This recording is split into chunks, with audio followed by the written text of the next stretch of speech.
get going. It's I'll get off this, but what I want to do is maybe just so we kind of know who folks are, and I'll go through the folks on the caller. If you could introduce yourself, and then basically talk a little bit about why you're on the call, and if there's anything in particular you want me to talk about. I'll go through I've got about 10 slides that I'll go through to just sort of really more to focus my thoughts and leave you with some ideas on the future of various forms of measurement. But that's certainly not the only thing we can talk about. So if you want to talk about something, let me know. So Philip, why don't you get started? Yeah, so hi, I'm Phil Bakelar. I'm in New Jersey. I am connected to this group because I'm an adjunct professor at Montclair State University. I teach public relations and research in the graduate program there. So always glad to hear, Katie, what you have to say. And we're very grateful to Montclair for providing the GoToMeeting information for this too. They sponsor us, so we're very grateful to them. Brad? Well, actually, we know from Raina, but Raina, why don't you introduce yourself to the group? Yes, sure. Thank you, Katie. I'm Raina De Lange, and I'm actually CEO and owner of De Lange Analytics. This is my own company, which I started a couple of years ago after being quite some years in the sector, but having executive positions in medium measurement and evaluation for other companies. Actually, what we focus at De Lange Analytics is exploring new ways of doing our business, like new methodologies, new approaches, new techniques. So we're doing a lot of studies which are integrated studies in terms of techniques. We mix content analysis with statistical methods, with traditional marketing research. We try to, incorporate all these methods into one methodology in order to serve our clients and achieve better and more relevant measurement results. Actually, every project is a new challenge and a new how can I say, opportunity for us. So this is why I'm here. I'd like to hear from you, your views on how you see our sector developing, because when first I met you, I don't know if you remember, Katie, in Dublin 2012 at AMEX Summit. Yes, of course. I was actually impressed how simple and clear and great you talk about all these things, because people try to sound very complicated, and you are so straight to the point about the metrics and about the methods you use. So I was impressed by that. Well, thank you. Thank you. Okay, who else wants to introduce themselves? Brad, Michael, you guys have been on for a while? I can jump in. My name's Michael Bailey, and I'm actually here, not in the same room, but there's a couple of other people from my organization on the call. Erin Kennedy and Jennifer Avila Allen are both like me, with community medical centers.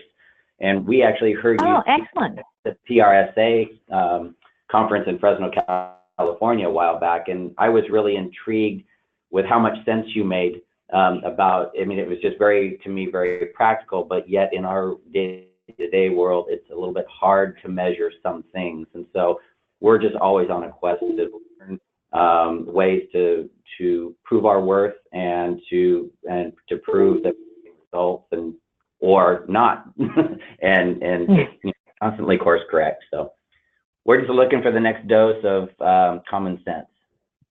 Great. Hi, Katie. This is Brad. Hi.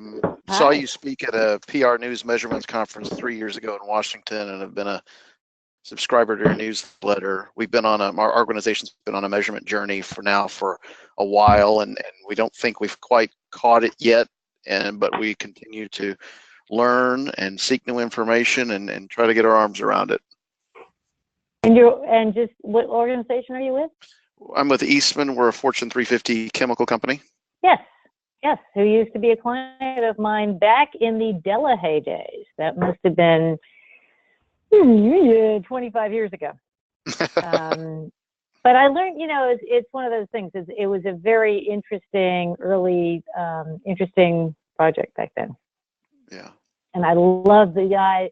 And the guy that was our contact has unfortunately since died, but it was just a wonderful, fun project. I'm going through the alphabets here. Brianna or Lucine? Anyone else? Hi, I can talk. This is Lucine Kodogolian. Katie, I think you and I have met several times at various events, and I have been in this industry and an avid follower for many years. I feel like the industry is going through a lot of changes, as a matter of fact. A lot is on the horizon, and I think measurement, the way we have known it for years, is changing a lot. So I was curious to hear your thoughts about where you think this is heading. Great. Anyone else want to jump in? This is Brianna. Can you hear me? Yes. Hi, I'm with Divine Partners. We're an agency out of Philadelphia, and we've been a subscriber to your newsletter for a while, so I was just interested to hear what you had to say on the call today, but also to hear what others are struggling with and looking to find answers to, and so I'm looking forward to it. Great. Okay. Anyone else? Well, I think I'll just get started and switch to, now you guys should all see my PowerPoint, I'm hoping. See, should say something like future of communications measurement on it. Yes. Oh, good. Okay, excellent. So here's what the future holds from my perspective, and if you read my newsletter, you'll see how I got there. I was really struggling with this thought because a year ago we were also talking about the future of measurement, and I was trying to figure out what was different, and I realized that really what has changed is where the money is going. And I'm going to talk a little bit about that, but it really, the thing from a measurement perspective is that increasingly money is going towards integrated communications efforts, which means that the measurement is far more integrated than it used to be, and the goals and the measures of success are looked at much more from the perspective of the whole rather than the individual. And I'll relay a few comments that I've heard from various people seeing results. Essentially, it's all about the customers these days. It is so not about, from management's perspective, it is not about the individual pieces anymore. It's about getting the customers, getting new customers, and keeping the old ones. Which means that the expectations are to show business impact, which is difficult given the way things have always been, which is why the future is going to be so different. And I'm going to go into all of these in detail. I've just published a major rant on influence because I think that we really need to think about it. It came from looking at a client's top tier media list, which they call the influencer list. And I looked at it and I said, do you have any evidence, and this is a big enough company that they would, do you have any evidence that these people are in fact being influenced by these publications? And they didn't. So I'll rant a little bit more about that. Fake news is a huge issue, and it's got ramifications for all of us as skepticism increases. Internal communications is changing as well. I don't know if anybody's doing that within this, but I'm certainly within medical centers, it's a big issue.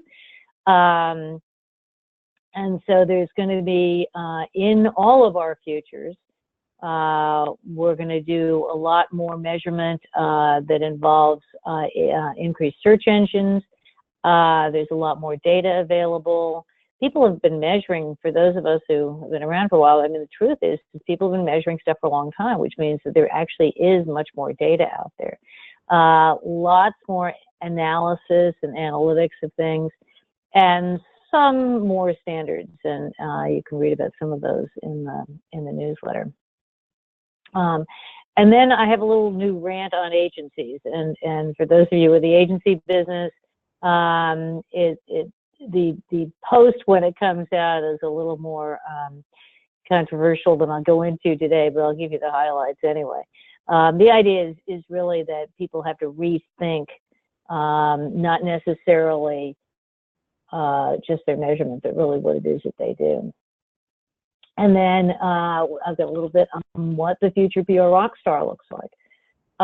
So the customer centricity piece is that if you talk to senior leadership at any organization, basically, and this square building represents an organization, and basically they get two things on their mind. Basically, can I keep the customers I have? Can I get new ones? And can I make more money? And that's really all they care about. So when they say, I want to know what the ROI is or the impact or the business value is, that's kind of it. Now, that doesn't mean that you have to translate things into dollars and cents, but it does mean that you have to translate what you're doing, all of those things, executive communications and everything else. I mean, they all have a goal. And you have to translate it back to either, more customers or more revenue. So what that means is you have to be hyper-focused on what that customer and or prospect, target audience, stakeholder, whoever it happens to be. I mean, if it could be, a prospective employee or a prospective customer.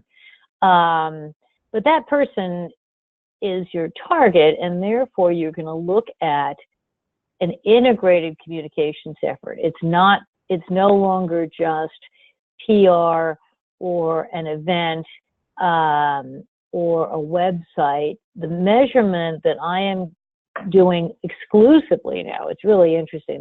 There's almost nobody I've worked with in the last year that is not combining some elements of digital, social, traditional media with, web analytics or search or sharing data or whatever. Nobody's just looking at one single metric anymore.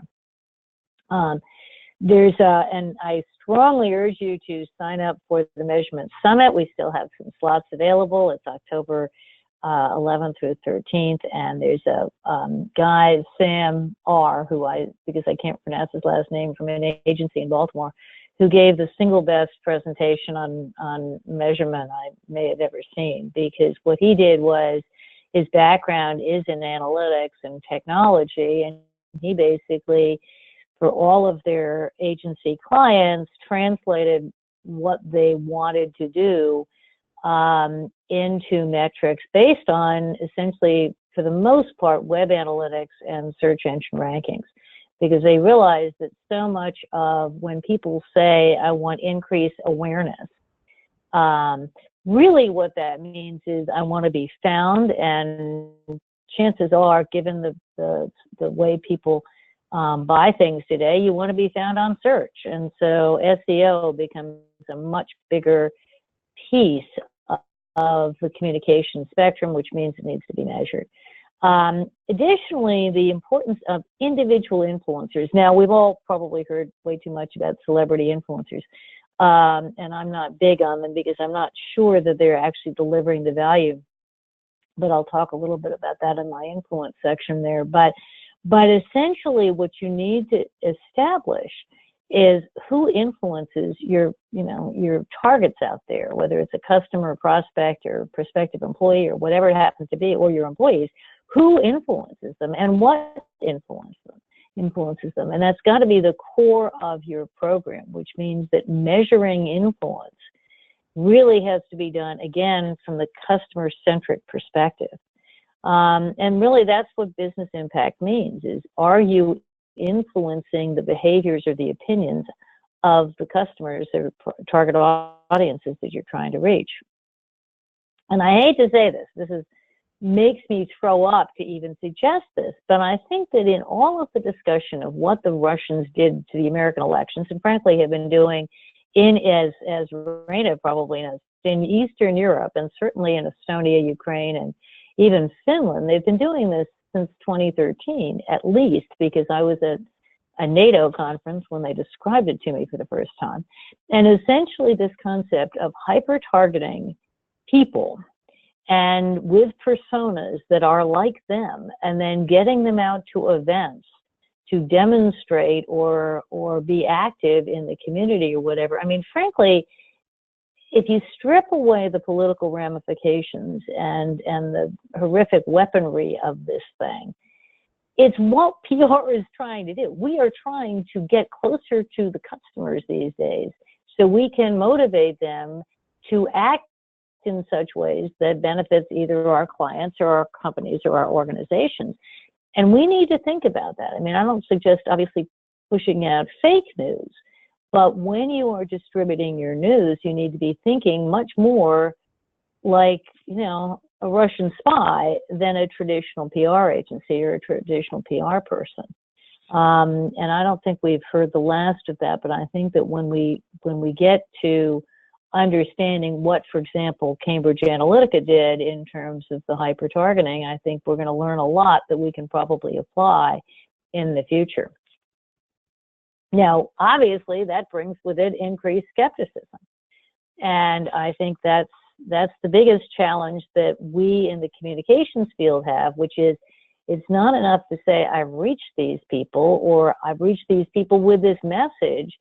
You really need to know whether they believe you or not. And unfortunately, fake news and all of the political ramifications, first of all, it's made us all more skeptical. Everybody is, you know, at least pretty much everywhere is a lot more skeptical of the media. I mean, I think trust in the media is down to about 30%. But also the implications of fake news showing up next to your brand. Somebody just joined us and needs to mute their system, maybe. Hi, to whoever joined you, can we mute you? Great, thanks. The SNCR, the Society for New Communications Research, is doing a deep dive into the topic of fake news and the implication for brands, because Procter & Gamble pulled $141 million away from online advertising because of it. What that means is they're measuring brand damage from fake news showing up next to their paid ads. Now, that's in the paid world, but it has implications for us as well, and we're going to have to figure out whether people are believing the stuff that we're putting out there. And again, fake influence comes under the same thing, which is, you know, just because a celebrity is famous and can be persuaded to wear your product or do your product, is that truly influential? If you look at the wife of Stephen Mnuchin and all the grief she got about the tweet, you know, theoretically, if you are one of those brands and some celebrity like her, a famous model married to a famous politician, tweet something favorable about you in your standard way of evaluating it, that's going to be fabulous, except for the fact that it's not. It's probably influencing some segment of the population to never buy your products again. So just to say your brand has appeared here and is mentioned by this person, and I know for 25 years I would have probably said that was a positive mention, but it's not, because of all of the ramifications and implications of the politics. Validated data. Nobody in all of this automated sentiment stuff, and frankly automated collection stuff, very, very few, and Raina, chime in here later on if you want to debate this, but very few people spend the time, effort, and energy validating the data. I'm in the middle of an audit right now, and it's something that we do a lot of, where people want to know, is this stuff right? How much? And it's nobody expects every single. If you have a list of 500 publications, it's not that all 500 are necessarily going to be represented. You may miss a couple. stories along the way. You're never going to get 100%.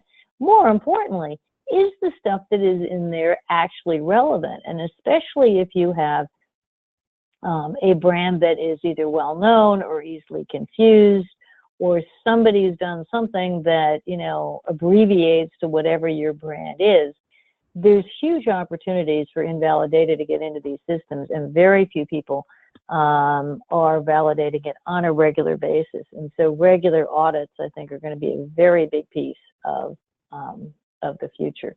And a lot of that is driven by the ridiculous numbers that are being generated. A lot of it has to do with the fact that people are using standard, you know, page view data for the root URL. I mean, I use the example all the time, which is, you know, if you're attributing a post to Facebook and you decide that, you know, Facebook is, you know, represents a gazillion people, or the New York Times front page gets, you know, 20 million page views, great, except for the fact that your story didn't appear on the front page and probably can't easily be found until some small subdomain somewhere.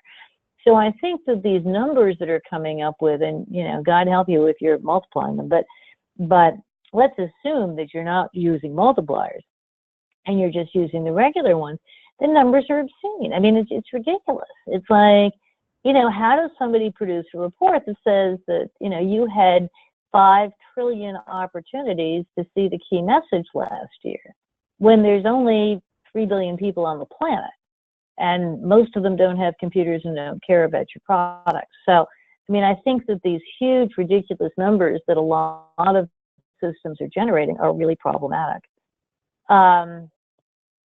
So let's talk about influence, because I do think that this is probably one of the bigger problems today. Influence means changing opinions or behaviors. It does not mean covering my product a lot or covering our company a lot, nor does it mean reaching a whole bunch of eyeballs that may or may not care.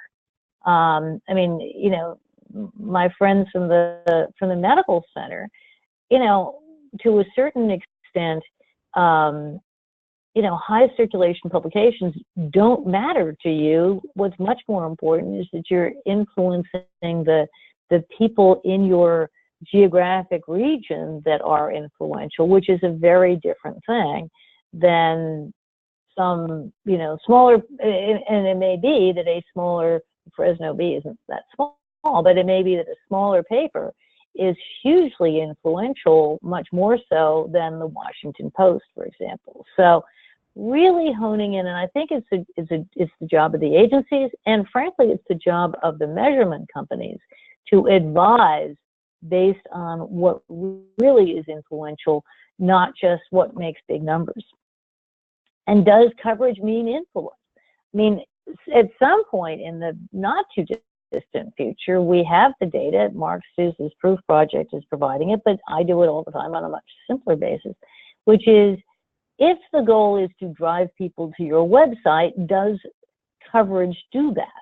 And I will tell you that 5 out of 10, you know, half of the time I do those calculations and I run those correlations, raw coverage does not necessarily influence traffic. What influences traffic is high quality coverage that contains your key message, that has good visuals, that has the stuff that you want in it. So you really have to define what type of coverage actually influences opinion or behavior. And that's going to be a much bigger piece as the tools and the data get more sophisticated. Testing to see whether your top tier media list is in fact influential. Run those numbers relative to page views. You know, just take your top tier media that you think is influential and see if it drives traffic. Or interview your customers, you know, do some primary research, or the next time you do primary research, ask them, where do you go for information, you know, to make a decision. Now, I've been quoting this forever, and the folks from Fresno have heard me say this probably 3 times now, which is, you know, if you ask somebody what's going to make them choose a particular hospital, the first thing they're going to say is their doctors, and then they're going to say their friends and family, all of which is probably never going to change. But today, is it, when I was, first heard this story, basically the answer to that question third was discussion in the media or mentions in the media of a doctor curing my disease, or being an expert or a specialist in my disease. So quotes became a measure of success, because obviously if your doctors or experts are quoted, that's influential.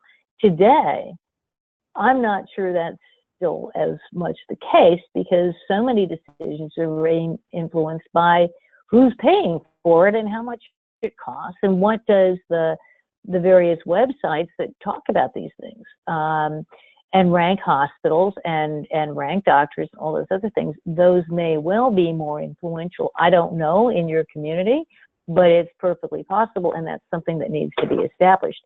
And you guys really need to come to the Measurement Summit, because Mark Whitney, the VP of Strategy for our local hospital system, is going to be speaking exactly on how he uses data to prepare for the future.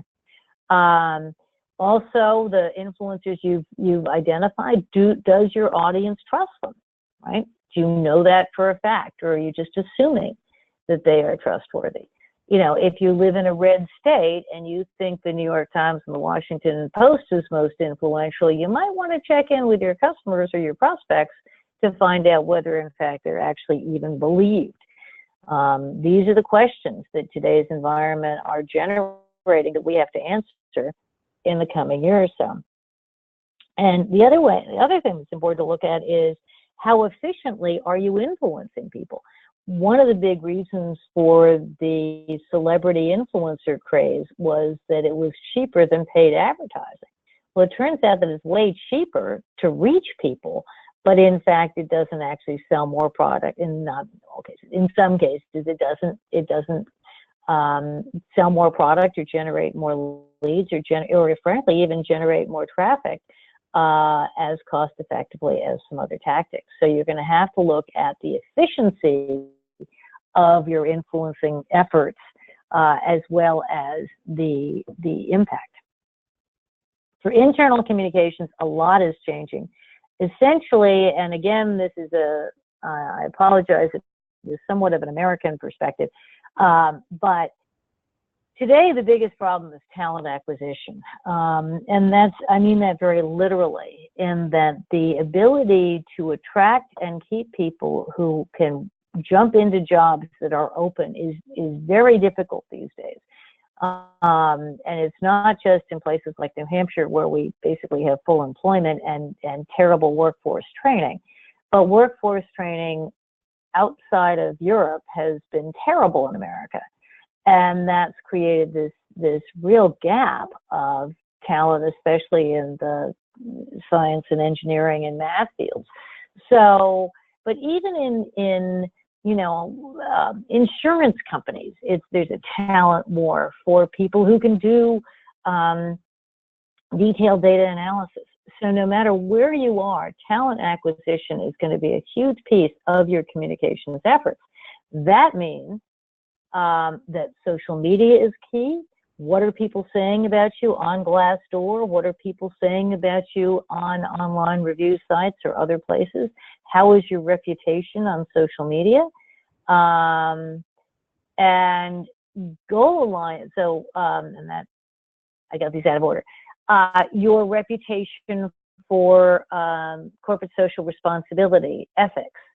Do you do what you say you can do? All of those things are hugely important to talent acquisition.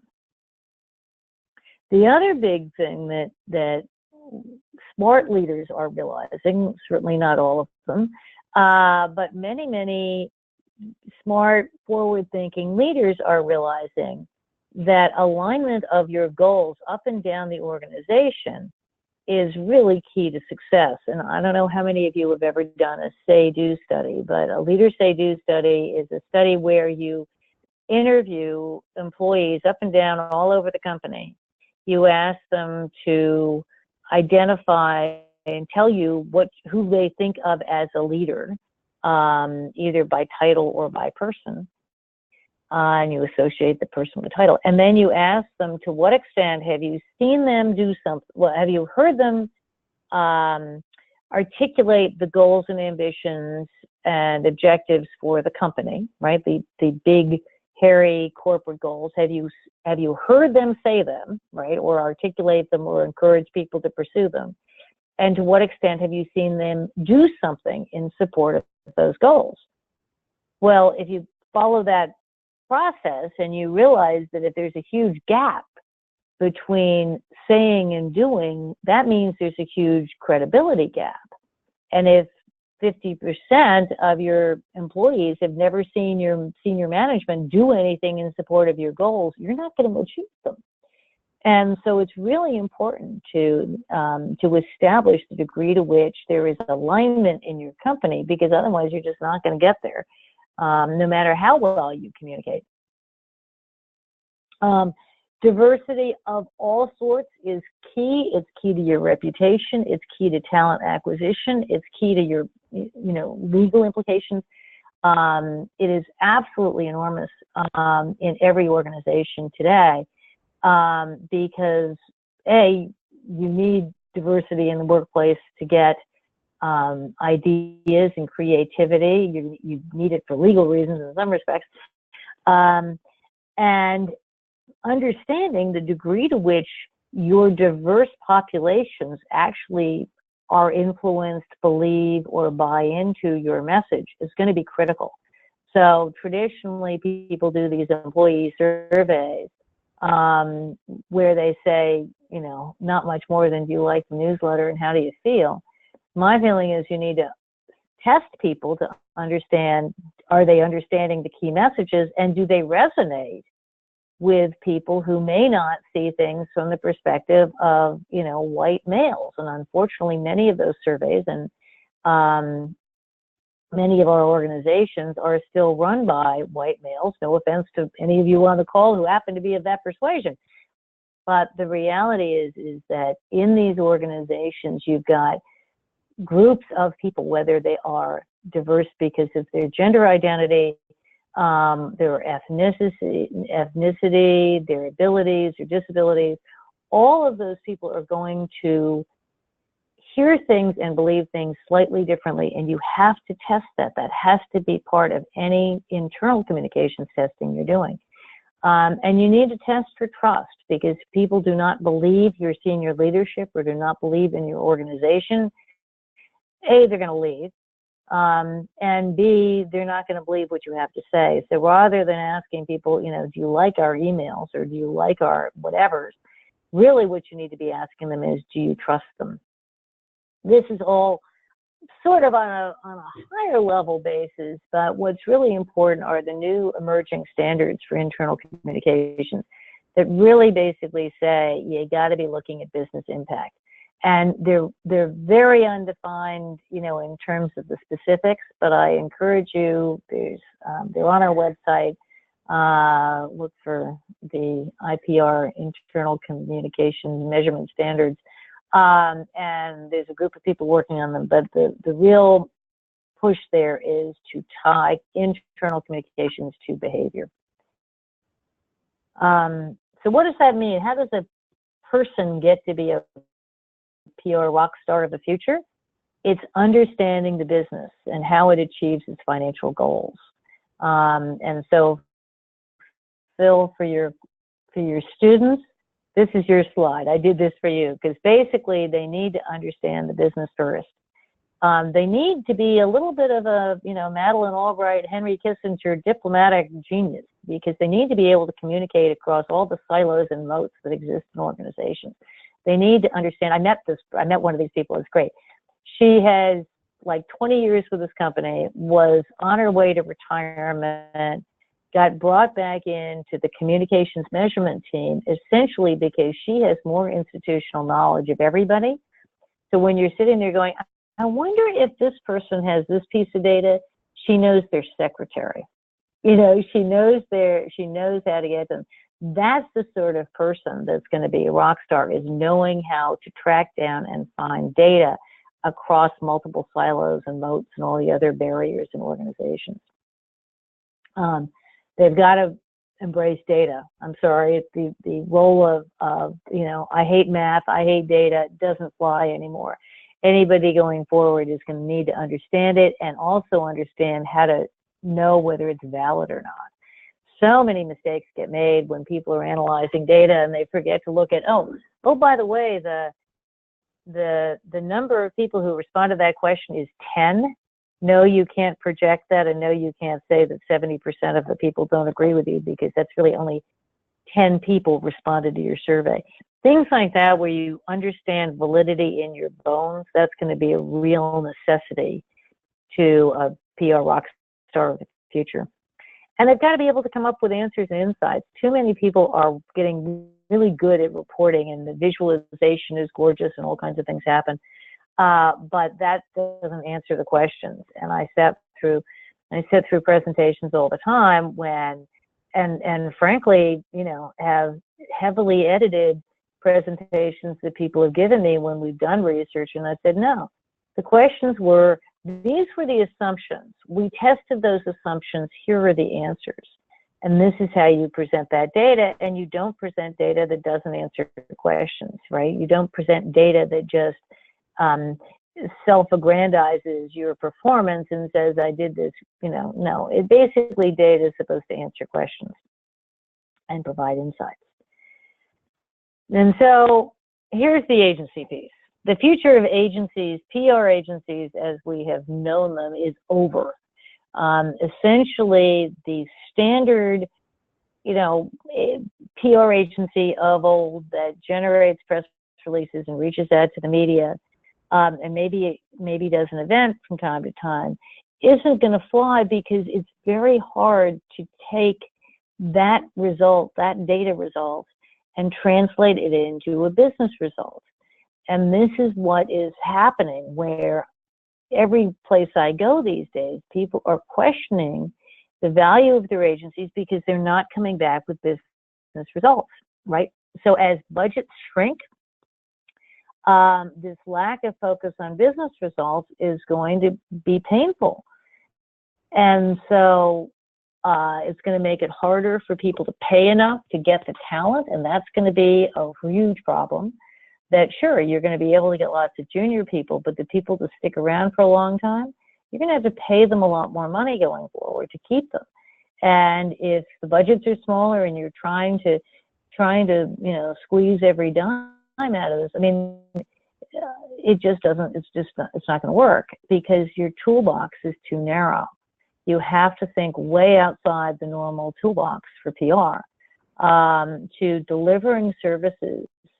And in the piece that I wrote about this, a blog post that's going to be up momentarily, you got to think of yourself as, you know, how do you become the Airbnb to the communications agency world, right, and the measurement world too? How do you become the Lyft or the Uber that revolutionizes the practice? And I've run into a couple people lately who, I don't know whether they're going to make huge amounts of money or be the, you know, the next huge agency. But when Martin Sorrell, who probably is like the Warren Buffett of agency world, says that budgets are shrinking and profits are down because the world is changing, that's a pretty good indicator that the future is going to still have smaller budgets. They're going to be the successful agency of the future is going to be specialized. They're going to be specialized in, for example, healthcare or life sciences or something. They're going to know a lot about a particular field, and they're going to specialize on how to reach particular customers. Not, I'm going to try to get all of these people in this industry, but I'm going to know really well how to reach people in contract research organizations with the right message. Or I'm going to know exactly how, or whoever it is that you're trying to reach, I'm going to know those people, those customers really, really well. I'm going to have a very broad toolbox. I'm going to know SEO, I'm going to know digital, social, events, influence, every possible way of reaching a customer has got to be in my toolbox. And media will no longer be a metric. The ability to get placements and reach eyeballs is not going to be an acceptable metric unless you can basically say, yes, I reached more eyeballs, or I got these placements and I did it and generated more leads, generated more revenue, impacted web traffic, or did it more cheaply than any other tactic around. So it's not going to be a standalone metric going forward. And agencies are going to have to solve problems. They're really going to have to focus on proving the solutions, not providing the solutions, not just providing some numbers and some metrics. So how do you cope with all this stuff? Understand the language of business, focus on the target audience, master SEO, Google Analytics, all that stuff that isn't necessarily in our wheelhouse, and make sure that you're providing answers and insights, not just reports and data. And release no data without it having been validated. That's really a big piece. You cannot afford to lose credibility by releasing bad data. So with that, I'm way over in terms of my time allotted, but we can now start taking some questions.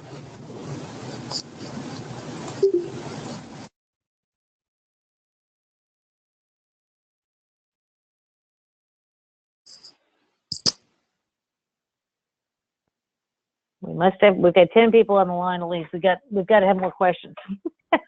Okay, I have a question, Katie. Yes. This is Lucine. So that was very, very helpful. I think it probably confirms what most of us on this call suspect is happening or know is happening to the industry, which is why we're here. So one of the challenges that I encounter is we all know the skills that we need to learn or we need to add to what we currently have, and there are multiple ways to get those skills. Finding the practical application of those skill sets without having prior experience is a lot harder. So when you're going to pitch to a client or a company and you're just starting in Google Analytics, it's kind of hard to make a case for we can measure, even though this is something fairly new for this space. So what's your recommendation for getting that practical experience? Offer your services to a local nonprofit or a cause or something, and do it for free and use it as a case study. I did that for years before, before Delahaye became Delahaye. I basically would say, one of the things that got me some notoriety was the fact that just for fun, I decided to analyze the press coverage of New Hampshire versus, I think, Maine and some other place that was driving people crazy in terms of business results.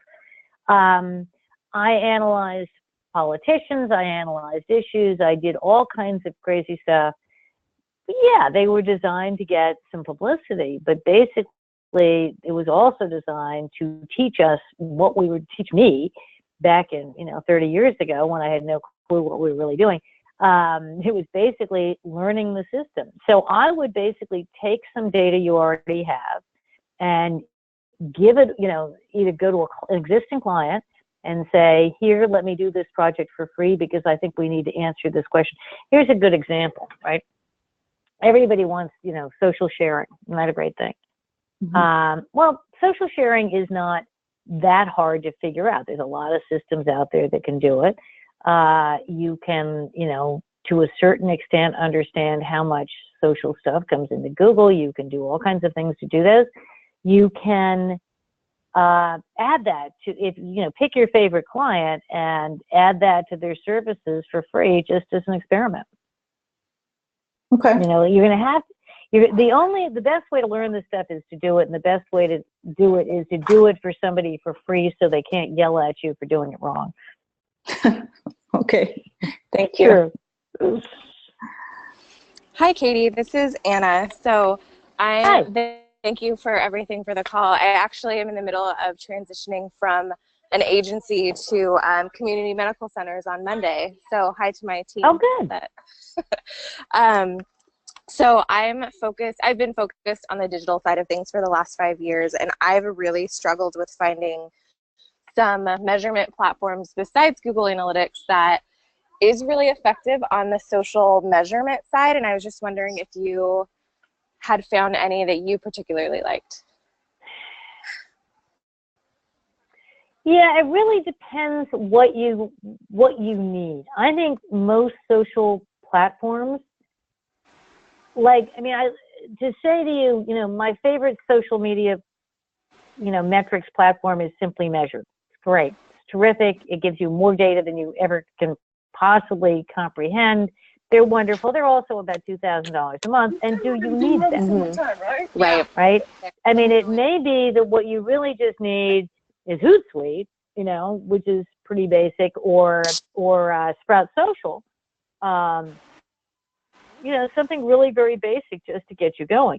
Again, it depends. You first have to define the goals and the measures of success and the metrics before you can go out there and find a platform, because you need to match the platform to whatever metrics you've decided.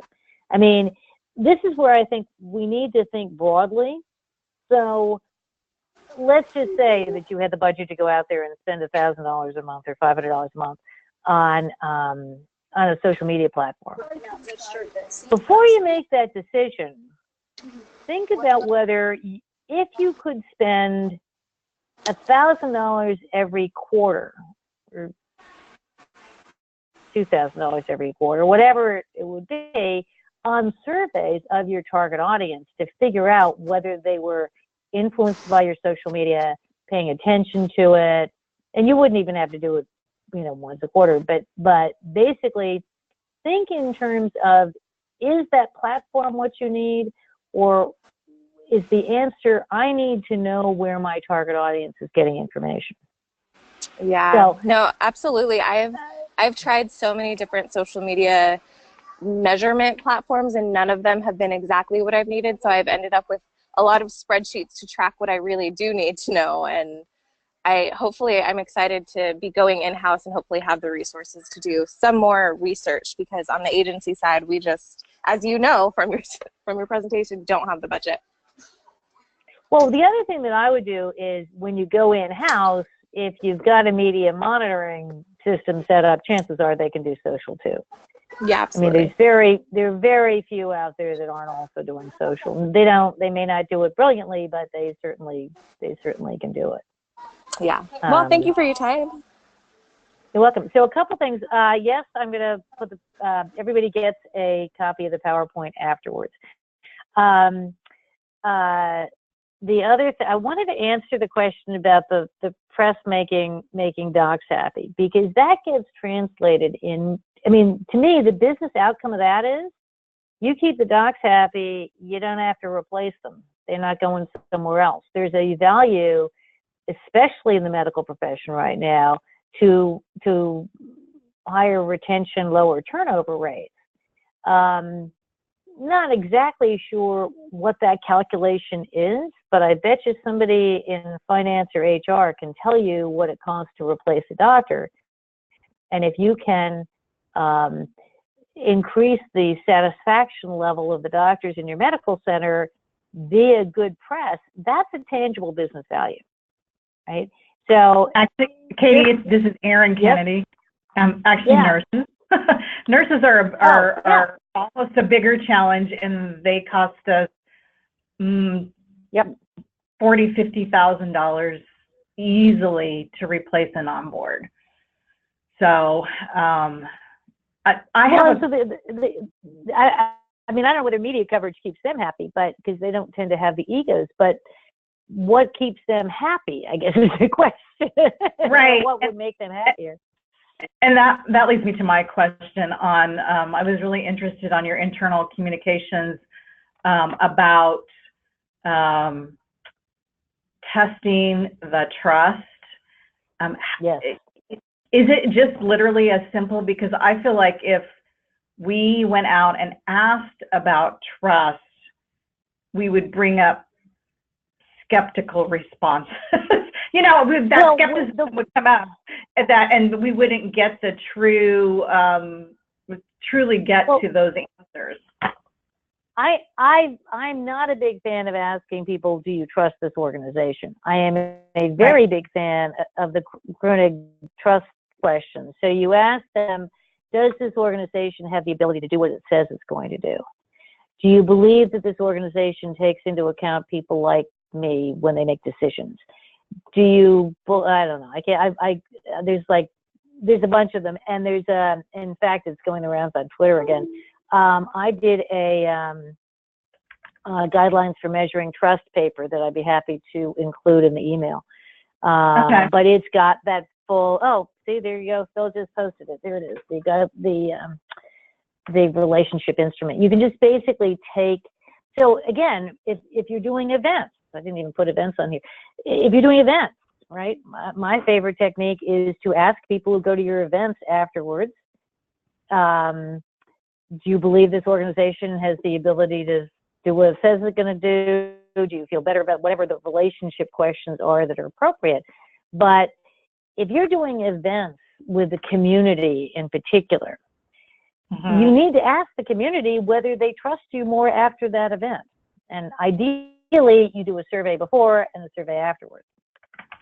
Because this is why you really need to talk to Mark Whitney, because he really, we were the Exeter Hospital, I've been on the board for years. We were the ones who stopped the Hep C spread guy, the lunatic guy that was going around as a tech and infecting and basically stealing drugs and infecting everybody with his Hep C. Right.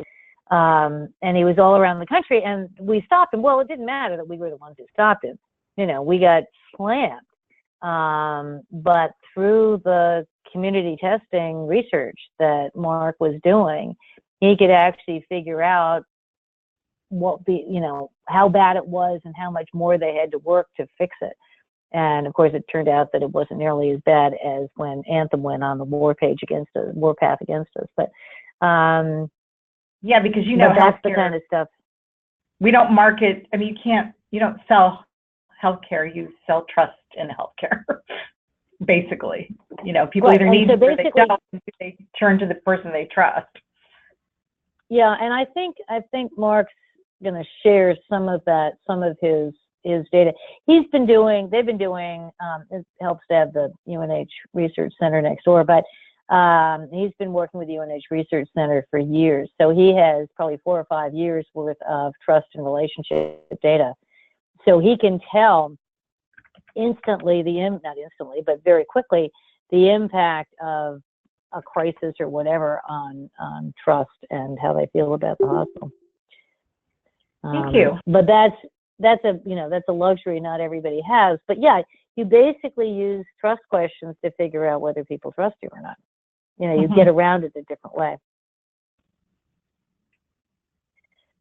Favorite examples of strong communications programs or plans that have been recognized by companies without necessarily boosting financial returns. Mostly crisis.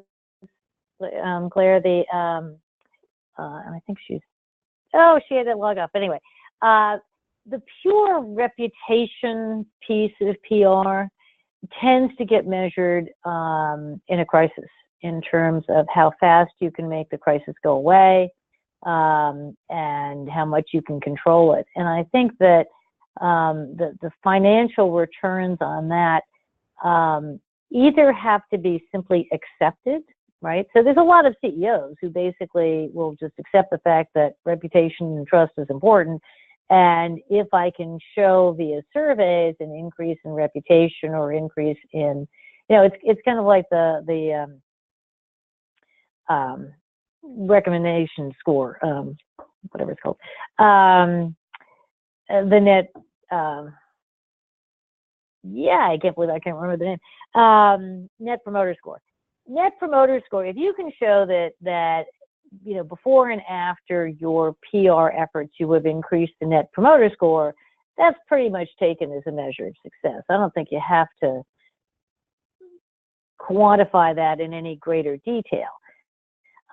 If you can quantify that you have increased trust or you have improved the relationship, generally among sophisticated companies, that's accepted. The problem comes with, especially in like life sciences, smaller B2B companies, that's not enough, which goes back to the whole, argument that you have to agree on the definitions of success. If PR is expected to increase trust and reputation, then you measure trust and reputation.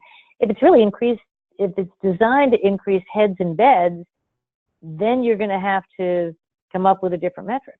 And that metric might be the percentage of people willing to consider, coming to your hospital. And again, it's a research question, not just it's an A/B test of your external communication, right? So you do a survey to say what's the preference level, and you do external communications, and then you measure it afterwards. That's essentially how you put that quantity together. A few more minutes. Any other questions? I'm missing any.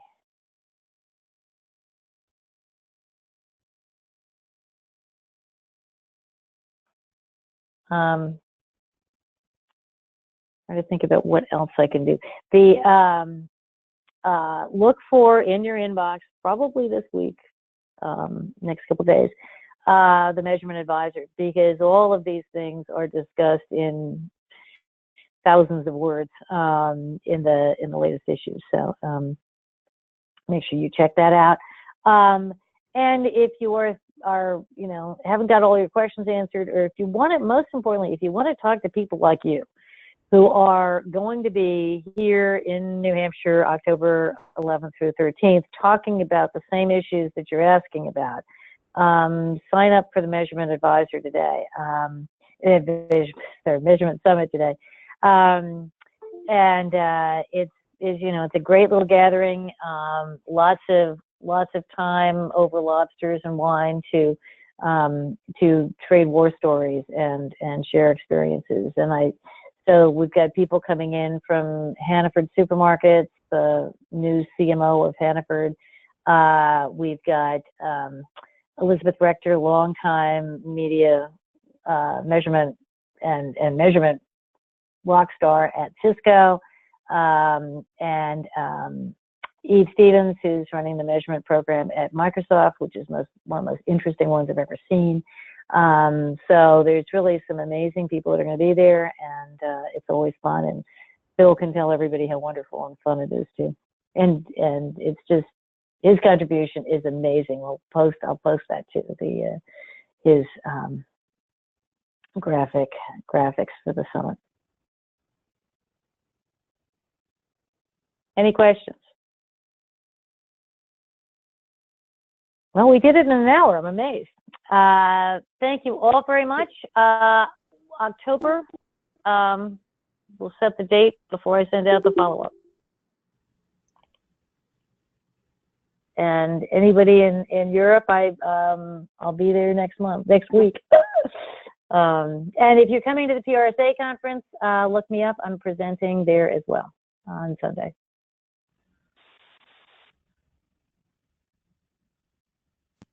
Thank you all so much. Thank you, Katie. Thank you. Thank you. Really interesting indeed. Thank you. Bye-bye.